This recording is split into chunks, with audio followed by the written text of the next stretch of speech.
Hi everyone, my name is Alia Salma, represent from Group 1. Today, we'll present it about the respiratory system, and this is our members. When the respiratory system is mentioned, people generally think of breathing, but breathing is only one of the activities of the respiratory system. Respiration is the sequence of events that result in the exchange of oxygen and the carbon dioxide between the atmosphere and the body cells. My friends will explain more about the respiratory system, start from anatomy structure, the functions, and demonstrate the homeostasis involved to maintain the system function. Assalamualaikum warahmatullahi wabarakatuh. My name is Homeostasis bin Salih, and I'm going to explain the anatomy structure of respiratory system. Based on our research, we know that the respiratory system can be further separated into its function and its anatomy. Based on the function, we can further separate the respiratory system into the conducting zone and respiratory zone. And based on its anatomy, we can further separate it into the upper part of respiratory tract and the lower part of respiratory tract. We're going to focus the anatomic structure in the respiratory system. We're going to compare the upper part of the respiratory tract and the lower part of the respiratory tract. On the upper part of respiratory tract, we can find nasal cavity, sinus, pharynx, and larynx. And on the lower part of the respiratory tract, we can find trachea, lung, bronchi, and diaphragm. There are several functions of the respiratory system in the human body. First of all is for gas exchange.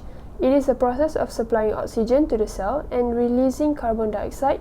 It occurs at the lungs and tissues. Second is breathing. Breathing is the process of taking in air and expelling it from the lungs. This process is caused by changes in thoracic volume. Third is protection from dust and microbes. Nasal vestibule contains hair that traps the breeze. The bronchial tree is lined with pseudo-stratified ciliated columnar epithelium containing mucus producing goblet cells. The mucus traps inhaled foreign particles. Fourth is voice production. The vocal folds produce sound when they come together and then vibrates as air passes through them during exhalation of air from the lungs. Olfaction. And lastly, olfaction. Olfaction is the sense of smell. It involves the detection and perception of chemicals floating in the air. The first homeostasis involved in maintaining the system function is the gas exchange. When the homeostasis of the respiratory system is disturbed, carbon dioxide levels in the blood increase. This is detected by the central chemoreceptor in the brain and also the carotid receptor. They send signals via the nervous system to the respiratory centers in the brain. They send signals to stimulate the thoracic muscle and diaphragm to contract, increasing the respiratory rate. This homeostasis and then the homeostasis of the respiratory system is restored. Assalamualaikum, and I'm going to explain the second homeostasis function of the respiratory system, which is blood pH. The respiratory system not only maintains the gas exchange, but also helps to maintain the blood pH. There's two situations in which the blood pH will be affected: increase or decrease in blood pH. If it increases, the medullary, carotid, and aortic body will sense the difference of blood pH and will respond by decreasing the ventilation that leads to the increase of CO2 and decrease in blood pH. Once it is done, the homeostasis will be achieved. If it decreases, same as before, the medullary, carotid, aortic body will also sense the difference in it and will respond not by decreasing but increasing the ventilation that leads to the decrease of CO2 and increase in blood pH. Once it is done, the homeostasis will be achieved and everything is back to normal. Thank you. Our body works on maintaining homeostasis through several compensatory mechanisms. Taking the respiratory system as an example, the system works on maintaining balance in the concentration of carbon dioxide and oxygen in our body.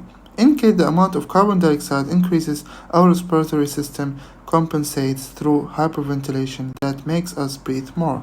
And with it, expiring carbon dioxide more than leads to increase in its concentration, taking it back to normal, and vice versa. In case the concentration of carbon dioxide decreases in our body, our respiratory system tends to hyperventilate, which means breathing less, in order to increase the amount of carbon dioxide and trap it more in body in order to bring it up back to normal. Okay, next we are going to talk about the advanced technology that we can use to diagnose the hyperventilation disease. Hyperventilation can be diagnosed by using four different devices, which is X-ray, ventilation or pressure scan, CT scan, and electrocardiogram. For X-ray, we're going to focus on the chest area and determine the patient condition. This also applies to the CT scan, which we will focus on the chest area as well. The reason why we use this device to determine the patient condition is to eliminate any other cause that can be related to the patient condition, and in the end, we can determine and diagnose that the patient have hyperventilation problem. Other than that, arterial blood gas test can be used in order to measure the amount of oxygen and carbon dioxide in the blood. This type of test is used to determine if hyperventilation has lowered the amount of carbon dioxide in the blood. That's all from me. Thank you. In conclusion, the organs and other components of the body that are involved in breathing and exchanging oxygen and carbon dioxide are referred to as the respiratory system, while homeostasis is a healthy state that is maintained by the constant adjustment of biochemical and physiological pathways. The respiratory system, which includes the nose, mouth, lungs, and other breathing organs, is engaged in a number of key elements of homeostasis. The respiratory system participates in a variety of homeostatic processes, and the two most important are maintaining pH and regulating gas exchange. Gas exchange in the lungs is one obvious way that the respiratory system helps maintain homeostasis. However, the respiratory system has several other strategies that keeps the body in equilibrium.